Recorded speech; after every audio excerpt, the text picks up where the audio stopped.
If you've been following along with Brickonomics, most of what we've talked about is pretty structured. Systems, financials, lessons that we've learned over time, things that you can actually take and apply to your business. But the reality is that running a construction company doesn't always feel that clean. It's not always a framework. It's not always a clear system. Sometimes it's just pressure. Sometimes it's uncertainty. Sometimes it's trying to make the best decisions you can when you don't really have all of the information. And every once in a while, something happens that tests everything all at once. So this is what this is. This is the first episode of something I'm calling Brickonomics Unplugged. And the idea behind this is simple. This is where we're going to talk about what it actually looks like to run a construction business in real time. Not after everything is cleaned up and turned into a lesson, but while things are still happening, while decisions are being made, while things still feel a little uncertain. Because the truth is, you don't really learn much about your business when everything's going right. You learn when something changes, when schedules stop working, when communication gets messy, when you're forced to make decisions that actually matter. And for us, this past year, that moment came when a hurricane hit us. It disrupted everything. Our jobs stopped, our schedules got thrown off. Access to our job sites became an issue. Communication was significantly harder. And for a period of time, it felt like we were operating without a clear playbook. And when you're in that kind of situation, you find out really quickly what's real in your business. Not what looks good on paper, not what looks good when things are smooth, but what actually holds up when there's pressure. And I want to say this up front. We're going to talk pretty openly about what this looked like for us as a business. Not necessarily because things went wrong, but because this is how you actually improve. Every business goes through moments like this. The difference is whether you learn from them and build something stronger on the other side. And that's really the goal of this conversation, because I spent a lot of my time thinking about the business from a financial and strategic standpoint, cash flow, structure, long-term decisions. But the day-to-day reality of a business, the jobs, the crews, the schedules, that all runs through your operations, and that's where things either work or they don't. So today I've got with me Kevin Griffin. He's our Vice President of Operations. Kevin's responsible for making sure that the machine actually runs. He's overseeing our production team, our project managers, our supervisors, our crews, everything from how jobs are staffed to how schedules are built to how problems get handled on a daily basis. And during this time, he was right in the middle of it, dealing with jobs that were starting and stopping, working through situations with payments, especially insurance ones, managing new team members that we brought on quickly to support demand, and doing that all while the normal structure of the business was being disrupted. So what I want to do today is just talk through that and talk about what it looked like from an operations standpoint, what broke, what decisions had to be made, and where we felt the pressure. And then on the back end, what we've changed because of it. So how's it going, Kevin? Good. Happy to be here. Thanks for having me. Yeah. So why don't we start with what the week kind of leading up to the hurricane looked like on your side? Yeah. So, we had our typical projects, what that looked like for us. We typically keep anywhere from 20 to 30 projects going at one time. The majority of those being remodels, additions, renovations, bathrooms, kitchens, stuff like that. A couple of new home constructions going at the time as well. So, we were pretty busy, and things were seemingly moving at a pretty good pace. No, real major issues. Our personnel wise, organizationally, we were starting to talk about, what growth looked like for us in the next year. So there were those conversations that were already happening. And, but for the most part, nothing really out of the ordinary. We're just kind of going through our typical workflow and, trying to get these projects that we had on our slate, moving forward. So yeah, so it was, we kind of had an idea that weather was coming. The National Weather Service was telling us that it was going to hit another area, mainly Greenville, I think, whenever we first started looking at it. So what were you guys doing to kind of prep the jobs for that weather coming in? Yeah, so really, I mean, we just kind of had to take a look at our specific projects and kind of the logistics surrounding those. What projects seemed like they were most at risk. If we had any projects that had exposed walls or roofs or what have you, making sure that we took measures to make sure those jobs were safe, and take as many measures as we could to, warn our clients about any potential hazards that might, come from high winds or heavy rains. And so, some of the jobs we filled sandbags, and we tried to mitigate some potential water issues that we thought we might have. And we did the same for our office, right? So we knew that we were in a flood zone, and our basement had taken on water before. So we took some measures to try and mitigate that as best we could. And so really it's just a lot of communication with our clients, with our tradespeople, and our people, right? So also allowing our people the opportunity to get their sort of homes and properties in order to take on some potential severe weather. Yeah. So when did it kind of, because there was kind of a switch, right? So the night before the hurricane actually happened, or the day before the hurricane actually happened, we had some pretty treacherous downfalls that night before, which I thought, and I think everybody did, that maybe that was just a band of the hurricane that we were going to get, and that was kind of going to be the worst of it. When did it go from this is just going to be some bad weather to this is probably going to affect everything that we do? Yeah, so in typical Western North Carolina fashion, the weather reports are not always extremely reliable, but for the most part, we knew that something severe was coming, and so we thought, hopefully that the rain, the heavy rain that we sustained, I think it was that Friday, was maybe the most of it, and that we'd kind of, escaped, if you will, but and then we were wrong. So I would say, we kept in communication, our folks at the office kind of kept in communication about making sure everybody was good and had everything they needed. But as the storm progressed, and I think you had made it back to the office to see, kind of check on the office and see what we were dealing with, and had noticed quite a bit of water up against the back of the building. So really, like, once we had,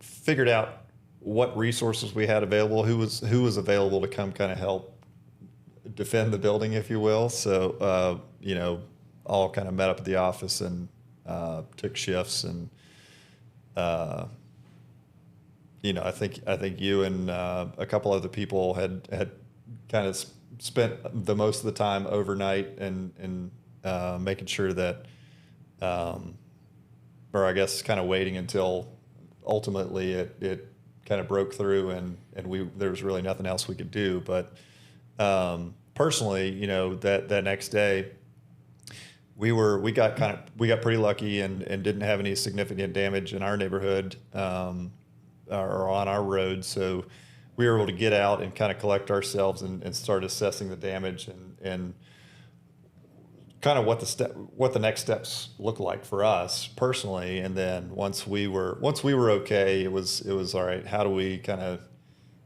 start picking up the pieces and figuring out what we could do next to, one, go check out the office and figure out who needs help, and kind of what was next for us. Yeah, I think on my side, I was out the night before. I was out in downtown, and that the first torrential downpour happened, and so I rushed back to the office, and we had already put in some preparations. We had taped up the building, put up sandbags, things like that. But the water got so high that it was starting to come in through the walls already. And so I'm here with a squeegee, just like pushing water into our sump pump for a couple of hours. And once we got past that, I mean, it stopped raining. I was like, oh, well, that was not so bad. Yeah. Like, if this is all that it's going to be, I mean, yeah, it's worse than what we've gotten before, but it was manageable. So I kind of figured out a way to do that. And then that night we're all still kind of thinking that there's going to be some more weather, but that was probably the worst of it. And by the time I went to bed, which was like 2 or 3 in the morning, because we were waiting up just to see if it was going to get severe again, nothing had really gone on. And then I woke up at like 5 or 6 in the morning and drove back over to the office because it had started to rain, and then proceeded to spend the next 4 or 5 hours over here trying to keep water that was accumulating on the side of the building from coming back in, rather unsuccessfully, because eventually it got up to the windows, broke out the windows, and then you got hundreds of gallons of water coming in, and there's not not really much you can do once you got that going on. So yeah, and that's kind of like the moment that I realized that this wasn't really going to be a quick disruption. This was probably going to be something that was going to affect us for some time. Obviously, we lost power. There was a lot of issue getting around town just because there was no power anywhere. We had lost municipal services for water and sewer. All the electrical lines were down across everywhere around here. So now that the office is down and access is limited and things aren't really running normally, once we actually are able to get back into the office, what actually broke first from kind of an operations standpoint? Well, really, the biggest challenges we had initially were communication, logistics. That first week or 2 weeks was really, one, figuring out what resources we had available to us, right? You mentioned not having cell service. That was hard to kind of get in touch with our people and make sure they were okay. And fortunately, all of our people and their direct families and homes were good. Nobody sustained any major damage or loss, and that was great. But then slowly we kind of started accumulating at the office throughout the week, trying to clean up our own space and figuring out, okay, how are we going to get to these projects to check and see what sort of damage our projects sustained. And that was kind of the initial mindset was like, all right, we have all of these projects that we're responsible for. Let's find a way to go check on these and see where we stand with those. And that was a challenge in and of itself because, like you mentioned, we've got trees and power lines down across roads, so many road closures. So we started accumulating sort of a list of what projects we could and couldn't get to. There were obviously calls coming in from either folks we did know or were currently working with, or folks wondering if we could come, get a tree off of their roof, or were we operational? And so kind of managing the projects that we already had on our slate with incoming calls for us, throughout the community for, if we were available to help them, which, it was still a little unclear at that point because we didn't really know what resources we had available to us. So that first week, the first couple of weeks were really spent kind of making a plan for our people and our projects, and also starting to figure out how or what ways we could also kind of help other potential people that needed certain things on their houses or emergency type situations. So that was a chaotic first couple of weeks, just kind of getting settled back in once we were, back in the office and somewhat operational.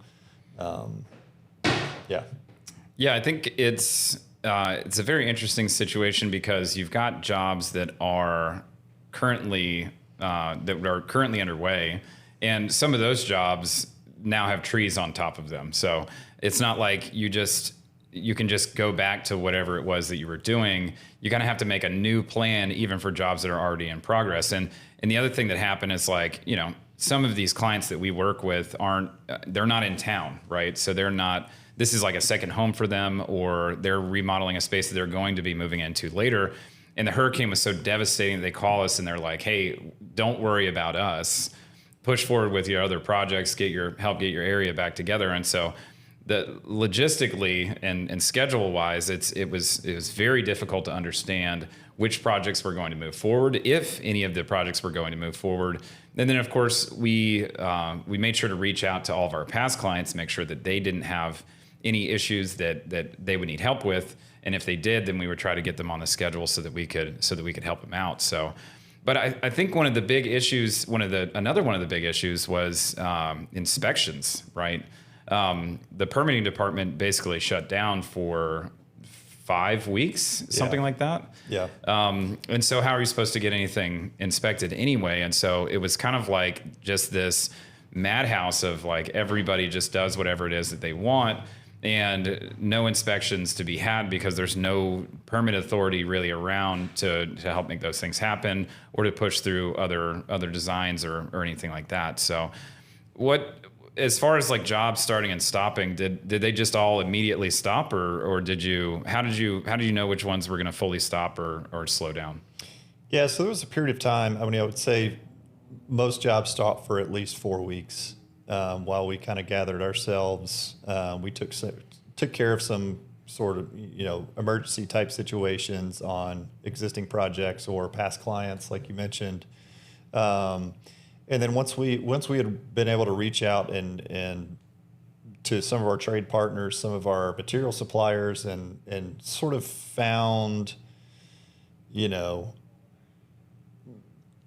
a way forward, or what sort of ways forward we had. I mean, it was definitely not what our typical processes looked like prior to the storm, but there was a way forward to at least for us to get to some of our projects. A lot of them certainly were stopped for longer than 4 to 5 weeks because there just wasn't access to them, or like you had mentioned, our clients that were understanding of the situation we were in, and they said, hey, kind of put us on the back burner while you guys figure this out. We're not in a hurry. We'll be patient, which was very, nice of them to be that understanding, but obviously we want to do everything we could. So it's kind of like triaging. Yeah, it really was. So obviously, existing projects that we had, there were multiple projects that did get some tree damage to the roofs, and you kind of bring in the insurance claim to this whole situation, that we kind of have to stop and assess, okay, this was our scope of project prior to the storm, and now we have a tree that has, caused a significant amount of damage to our project.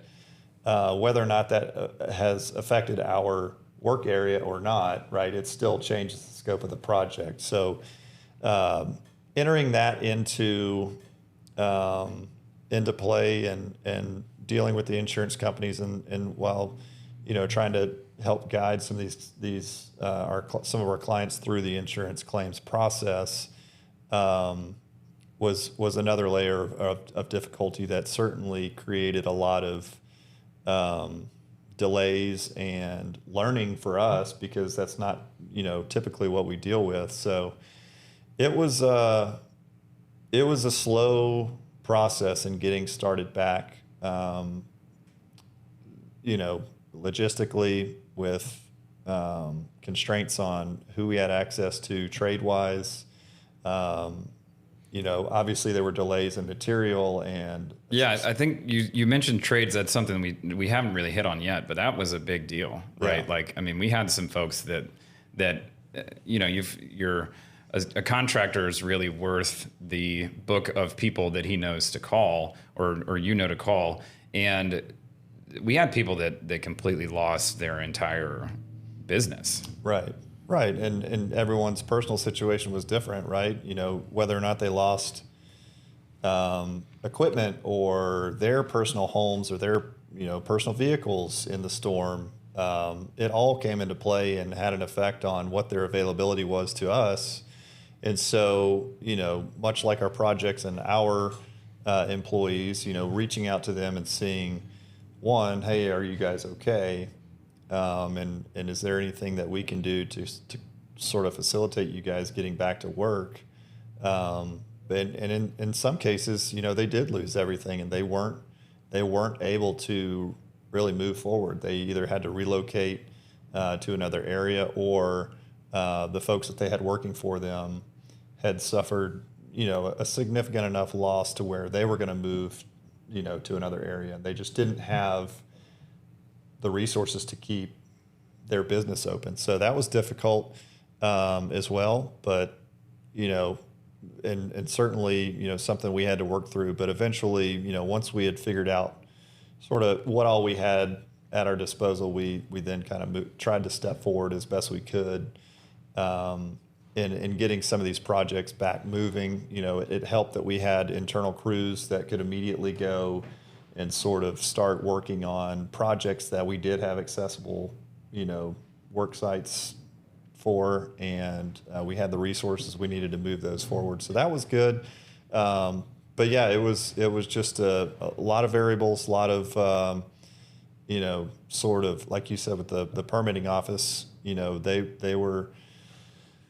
they weren't reachable, right? They didn't have an office to operate out of. And so that whole process changed for a long period of time. And so just dealing with that variable was a learning experience as well. So. Yeah, so essentially we see a lot of operational change immediately. We see a lot of variance in logistics and things that we can do around that. But another piece of this that we haven't really talked about yet is customers and new customers, right? Because we're right in the middle of this, or right post-storm, and our area has been absolutely destroyed. I mean, there are thousands of homes that have been hit with trees now, and we're practically set up to help with the recovery because we are in a remodeling company. So, I mean, we have the staff to be able to help with these types of projects. And, we kind of had to make the decision, is this something that we're going to get into, that we're going to help with? And then you kind of have to make all of the decisions after that in accordance to that decision, right? So now we've had this exploded market of work. It is restoration work, which is something that we haven't done in the past. But I know for me, from being from this area, I felt an obligation to try to help get the area back into shape as quickly as possible. And being as tooled as we were to be able to do this, that it felt like the right thing to take on restorations.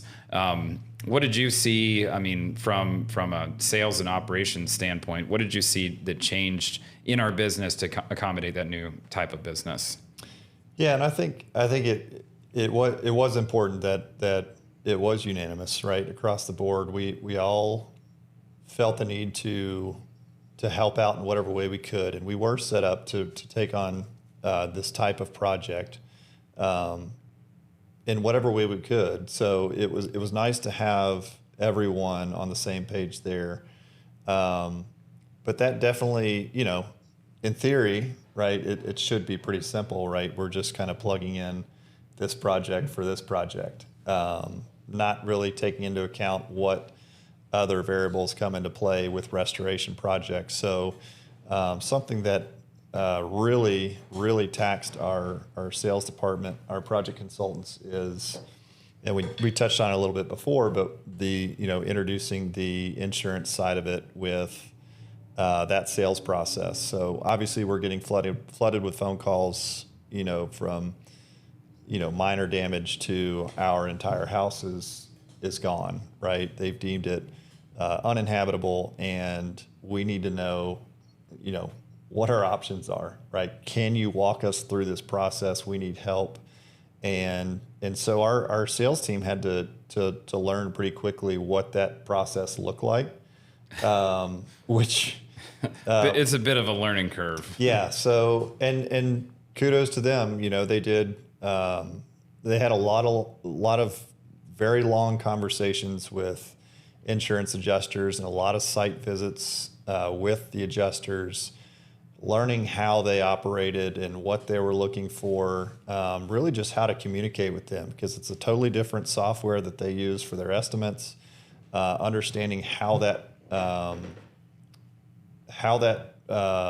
process looked for how we currently operate, right, on the sales side. So that was a tough process to understand at first, and even throughout, until the last restoration we did, right?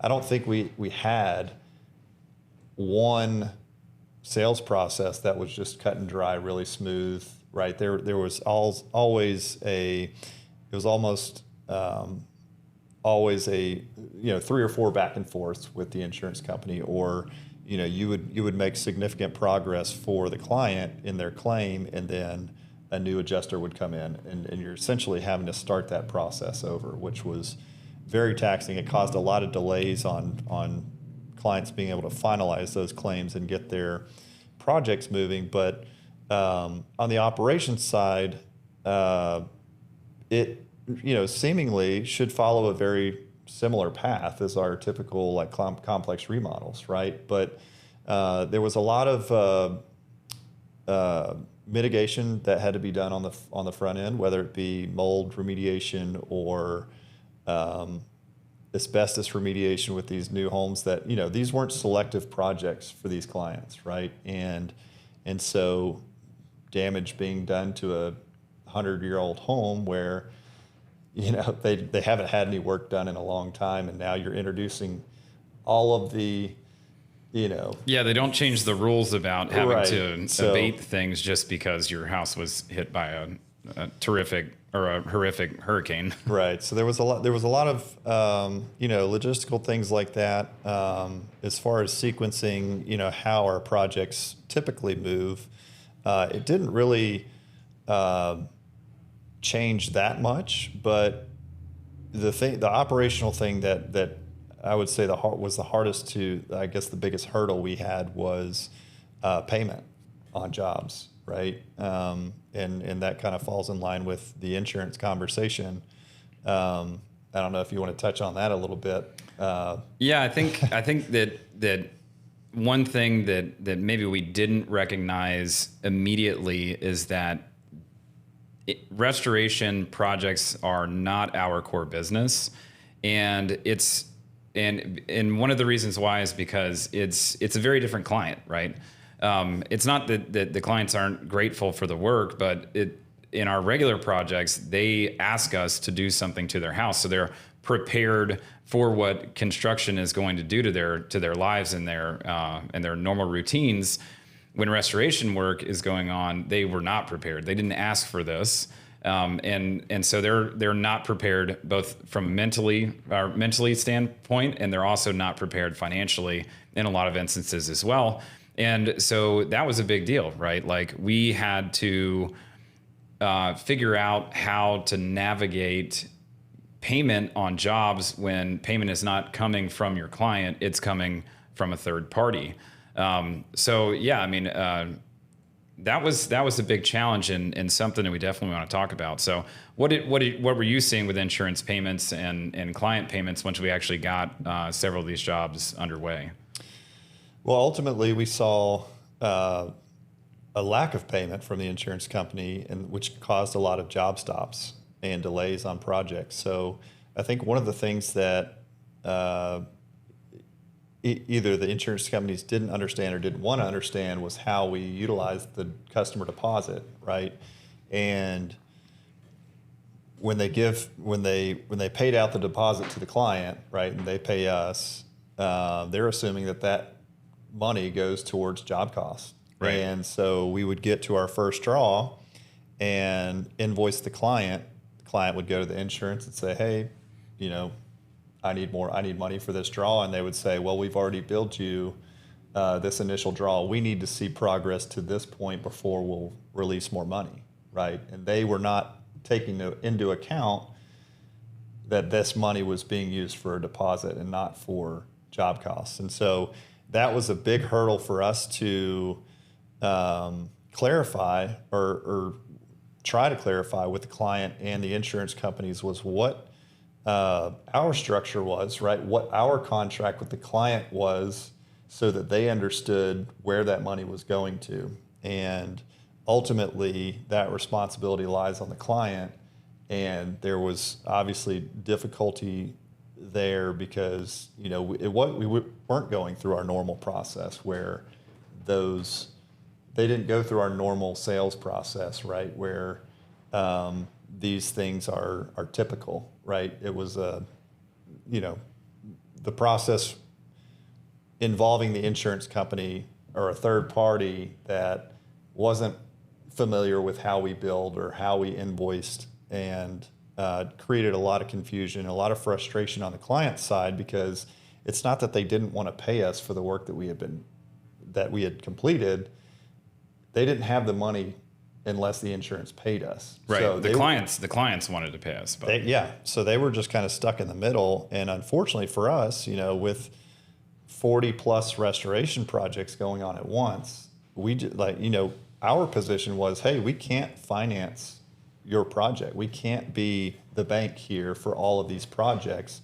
We can't keep working on your job until we get payment. And so that's what caused a lot of the delays, a lot of the job stops on these projects, and really what kind of made it difficult as far as sequencing jobs and stopping and picking up and starting again. It was a little clunky, well, a lot clunky, and chaotic at times. So were projects continuing even though payments weren't coming in? Yeah, at first. And well, I say at first, but for a while, because we felt we had empathy for these people who had just gone through this, catastrophic event and, lost their home or had significant damage to their home. And, we were trying to do everything we could to get them back in their home. And so we tried to extend ourselves a little bit as much as we could, right, with understanding where we were with their deposit, and we would apply their deposit to their overdue invoices when we could, to kind of bridge the gap between when we had hoped the insurance would pay them more or for their next invoice, and sometimes that ended up working, and the insurance would pay out more to the client, but other times it didn't work, and we put ourselves in a precarious situation where, hey, we've kind of footed the bill here, and your insurance isn't giving you more money. What's the deal? What's the plan here, right? And so, unfortunately, we did get ourselves in that situation on a few projects, but it took longer than it should have for us to recognize that wasn't necessarily the responsible thing to do. So before we kind of took a step back, took a deep breath, and said, all right, we've got to come up with a policy here that eliminates this risk, and kind of get us out of this position that we found ourselves in with these insurance jobs, and that's how we had to move forward. Yeah. So at what point did you realize that we needed to tighten that AR policy? Well, we had it was pretty obvious that, when we had 2 or 3 projects that, and we had overdue client invoices that were 2, 3 draws old, and you've got hundreds of thousands of dollars that are just sitting there waiting to be collected, and there's no real sign that those are going to be coming to you anytime soon. So it was pretty apparent what needed to happen. So what do we do now? Like what changed about the policy? So we had to lay out some very explicit steps, right? So a timeline of what an overdue invoice looks like, right? So our project management team is very transparent once the invoice goes out, what the expectations are for that, right? And when we approach on an overdue invoice, hey, this is what happens when this becomes overdue, right? This is our first step, right? And if it becomes even further overdue, this is what happens, right? And just being very clear, and following through on that, so that we don't get ourselves back into that position. So and that ultimately is what became of our AR policy, which, once we had established that and started working that, we saw better AR collections and more of a response from clients willing to discuss, if they had an issue with their invoice, right? They're coming to the table and discussing those a lot sooner because we were acting on those overdue invoices. We were saying, hey, this is about to be overdue. This is what needs to happen, or else we're going to be in this sort of next phase of your overdue invoice, right? So that was sort of how that process developed and ultimately became an effective policy, something that we're obviously still using today, but really kind of honing in and still figuring out, tweaking it as we kind of move forward. Yeah, I think it's important to say here that our goal throughout all of this was to keep the projects moving for our clients responsibly, but we had to do something that would keep our business stable, because if we don't, we can't just keep spending money to foot their projects, even though they were in a bad situation, because we can't deliver the experience that they deserve. We can't pay our payroll. We can't keep the lights on if we don't start getting invoices in. And we want to make sure that they have a good experience. So that's something that we take pretty seriously. It was an oversight. It was something we've never dealt with issues with payment ever since the beginning of this business, and never thought that we would, because we never had to. And then it's just in that moment, it became something extremely critical to our business that if we didn't fix, would break us. Yeah. So at the same time that all of this is happening, we're also trying to scale our team, right? Because we went from probably 15 people pre-storm to 26, 27, something like that, towards the end of the storm. Let's talk about that side of it a little bit. Yeah, so I mentioned before, we'd already had discussions about what the next kind of year outlook looked like for scaling or growth and what our goals were. So we had those conversations. Nothing really concrete, but we had started looking into personnel, how those changes would affect our capacity and stuff like that. So once we started taking on all these restoration projects, I mentioned we had about 40 or so going on at one time.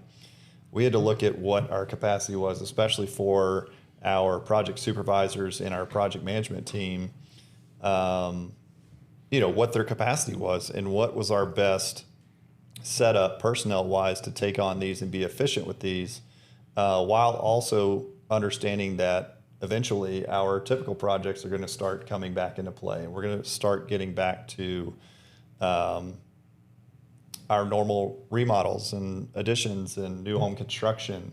So, prior to the storm, we had 2 project managers and 4 project supervisors, and we were about 20 to 30 projects. After the storm, that shifted, right? We added project supervisors in an attempt to kind of take on more of that volume. So I would say, and I'm not sure exactly how long it took before we restructured majorly. I think it was pretty quick. I think it was 2 months. Yeah, I think it was pretty quickly after it all happened. So yeah, I mean, we are, and I would say the biggest change that we went through was on the construction side. So we instituted a role for a director of construction that was overseeing the entire construction department, with the project manager and project supervisors directly reporting to him. And then, a couple independent roles with our crew leads, our internal crews, and then our warranty and closeout manager, and then a few other roles that we eventually added over time. So the construction department got quite the overhaul as far as structure goes, but it took some time, right? We had quite a bit of turnover. You know, the immediate growth that we had volume wise really kind of forced our hand as far as hiring goes. And so our hiring practices also had to develop in that time, right? We had to learn some valuable lessons in hiring and the folks we were trying to bring in that also worked with our core values and our company values that you know, it was a good learning experience for the people that we were bringing in that ultimately didn't work out.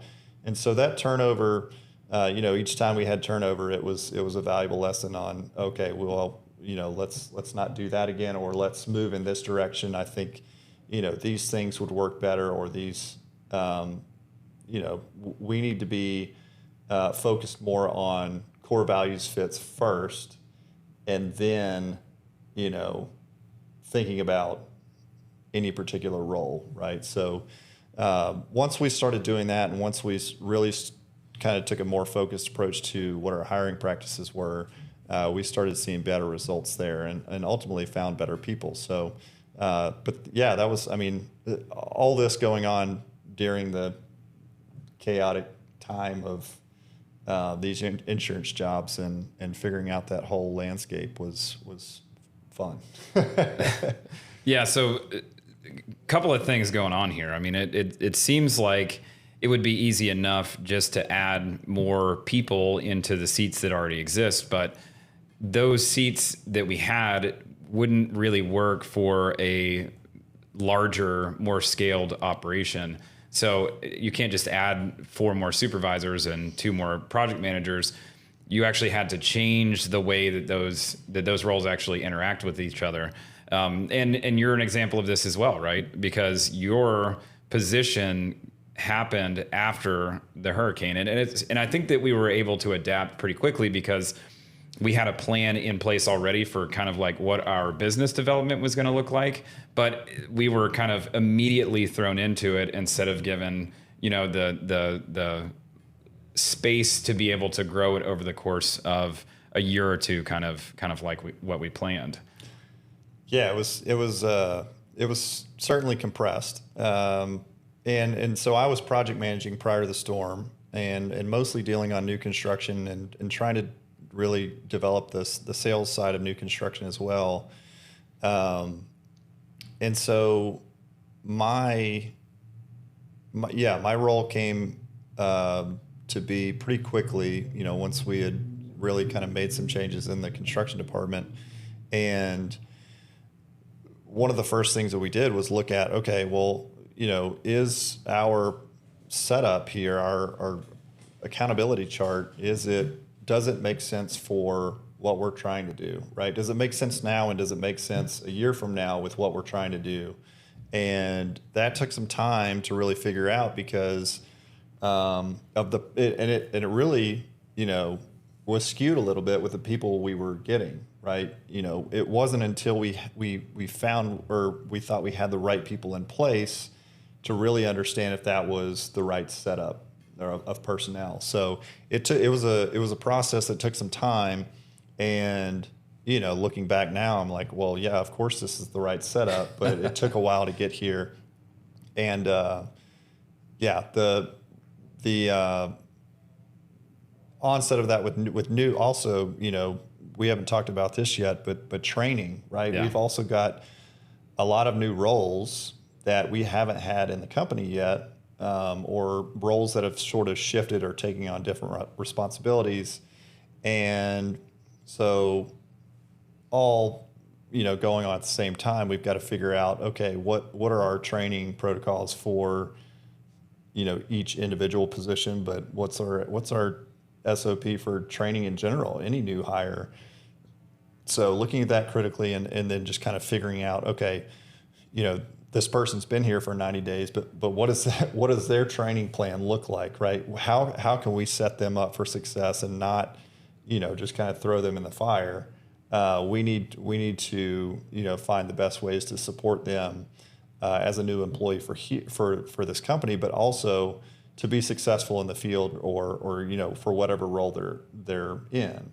So that was also another thing in the mix. There was trying to figure out the best way to implement some strong training protocols for new hires and for roles that had shifted, for folks that had already been here and maybe just kind of changed roles or added some responsibilities to their seat. So yeah, I think it kind of it's kind of twofold, right? Because you've got you're kind of losing all the colloquial knowledge that you have from people that have been here for a long time because their positions are kind of changing. So some of the things that they used to do, they no longer do. And now you've got 50% more people as well. So you have them who know nothing about what's going on, and then you have people that have been here for a long time just trying to help keep things up in the air. And that's really hard. That's a really hard environment to be in, both from owning a business and from being an employee within that business. So yeah, well, and two, one of the other things that was at play was the mindset of everyone, really, because everyone was coming from the right place. It was, the mindset was, hey, we need to get stuff done, right?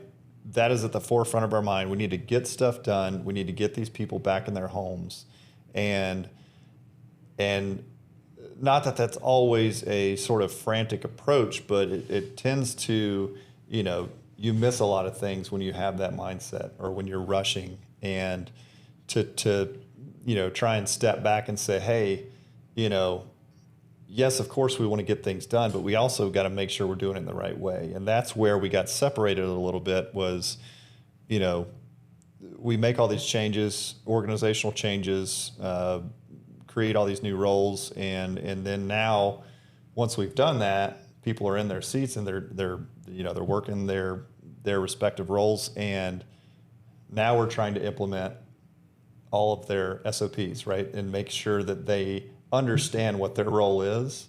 And like you mentioned it, right? If we had a year to kind of roll this out and make sure that everybody was comfortable in their roles and their new positions and was, had clarity on what all they were responsible for and train that appropriately, it would have gone a lot smoother. But we didn't really have that at our disposal. We were kind of thrust into this immediately, and it was out of necessity that we had to grow, and we had to create these positions, and we had to immediately start getting stuff done. So having to try and sort of retroactively train these folks in the field as they're doing things was a test for sure. Oh yeah. I think the reason that I wanted to bring this topic in is because I think that the things that we're talking about we're talking about here do relate a lot to another builder, another construction company that is in a high growth phase, right? They've lived in this space for a very long time, and then all of a sudden, say like they get a hold of a development, and now they've got 20 different houses that they're going to be building, and they have to scale quickly. This is a great example because it kind of follows the same lines. I mean, we had systems in place, right? We had HR systems, we had operations systems, we had finance and admin systems, we had estimating. All of those things were already in place, but as soon as we added this additional capacity to it, it all broke, right? I mean, every single one of those systems had to be tweaked in some way to accommodate this larger, more scaled organization. Yeah. So before all of this happened, we were pretty busy. We had a bunch of work. We were growing. Because of what you saw during the time of the hurricane, do you feel like we were in a strong position before the hurricane started? At the time, yeah, I would have said we were. Absolutely. We didn't have any major. There wasn't chaos, right? We were comfortable with what we were doing. We were still getting leads in. We were still going through design. We were starting projects. We were closing projects out. We had what I would consider our normal capacity at the time. And so what we knew at the time, the processes that we knew at the time, right? We were working those processes, and nothing seemed really out of sorts. Obviously, you've always got issues on any particular project, but nothing out of sorts. Nothing glaring, I would say. So I think for me, I've got the rose-colored glasses, as people say, but I probably would have given us maybe like a 8 or 9 out of 10 before the hurricane happened. I was pretty happy with it. I thought this is all going great. We've got great scalable systems, nothing to worry about, no big problems. But if there's anything that I've learned, it's the exact moment that you think that everything is great is when everything is about to break. Yeah, and it did. Yeah. And yeah, looking back now, sitting where we are now with the structure that we have in place and everything that's changed, the new roles that we have, our processes have been sort of modified, tweaked, and our fit our, personnel, our organization better now. Looking back now, that would be more like a 4, a 5. Oh, yeah. Just a position of strength now versus then is wildly different. For sure. Yeah, and I think that another thing that we kind of have to look at is like we were really, really busy during the hurricane, right? Extremely busy, and from the outside, and this is something that I talked about in another podcast, is we looked really busy, we looked really successful, but when it was happening, did it feel extremely stable? It felt anything but. Yeah. Anything but. It was chaotic. It half the time, the left hand didn't know what the right was doing, and so it was just constant troubleshooting, problem solving, which is not out of the ordinary, but it was incredibly multiplied during that time. So yeah, it was not what I would consider to be streamlined at that point. Sure. So has your perspective on growth changed? I mean, I know that before the hurricane happened, you weren't necessarily in this position, but now that you are, and you've kind of gone through a high growth phase as it is, has your perspective changed at all on what growth looks like at scale? Yeah, I mean, honestly, being in the position that I was prior to the storm, I wasn't, that wasn't really at the forefront of my mind. I was very project oriented, day-to-day type things that I wasn't looking at a 10,000 foot view of the company. And so, now that I've had the chance to have that view and take a few steps back and have a different perspective, it's been a good learning process for me to really understand where we were falling short, or what our thoughts were on growth at that time versus what we ultimately ended up growing into was wildly different in my eyes. I don't know how you had pictured it prior to then versus now, but it wasn't this in my mind. It wasn't this in my mind, but and that's part of it too, because this makes so much sense now, but I wouldn't have had that thought prior to us actually doing this. Yeah, I think you just have to, sometimes you just learn from being right in the middle of it. Yeah. So if you take everything that we talked about and say you're talking to another builder or even a homeowner, what would you want them to understand? What would you want them to take out of what we went through? Well, I want to say this because one of the biggest things that happened during the storm, or one of the biggest things that we had to sort of ask of the clients was for patience. Right? There were so many things that were out of our control, out of their control, and as frustrating as that entire process was,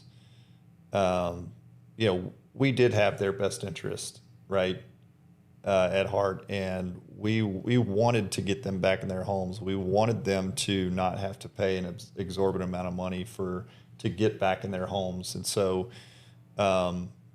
ultimately it came down to communication and transparency for us, right? We tried to be as transparent as we could with them about what was going on, what the expectations were, and really have that be a collaborative experience, because, and we do this with our typical projects as well, right? We want this process to be a collaborative one, right? And one of our core values is team above all, and our clients are a part of that, right? We want them to be a part of our team, and we want a construction process that has a reputation of not being very enjoyable to be one that they enjoy, and they can look back on and say, hey, I remember back then when we did our renovation, it was such a neat experience, like, having the creative input that we had, and we got, this space that we now love through that process. And so, it really is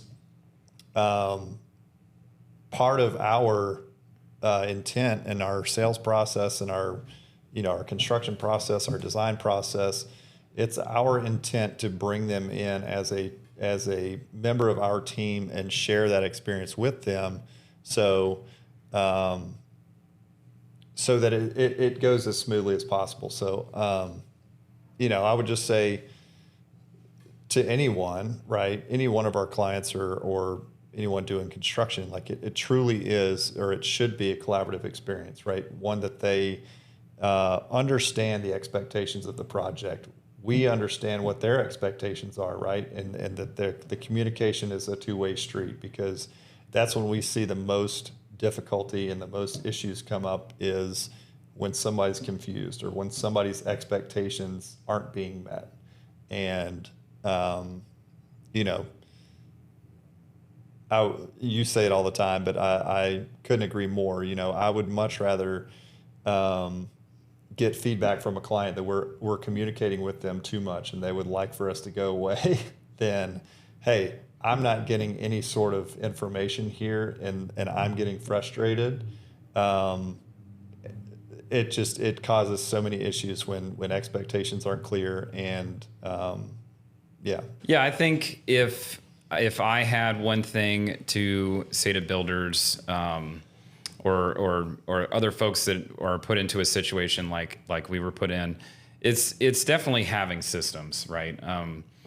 The systems that we had maybe didn't work as well as we thought they would have, but they did something, right? I mean, I can't imagine having to go through that without any of those things in place. I mean, luckily for us, we did have those, estimating and sales pieces put together. We had admin and finance things put together. We had an operations and construction team that we were pretty confident in. But if you just try to jump into it and then try to hire all of those people right off rip, it's going to be an absolute nightmare, because training is just so hard to do when you're doing it with 5, 6, 7 people at a time. A lot more. Well, I would say too, to just kind of expand on that, not only having systems, but knowing your systems, right?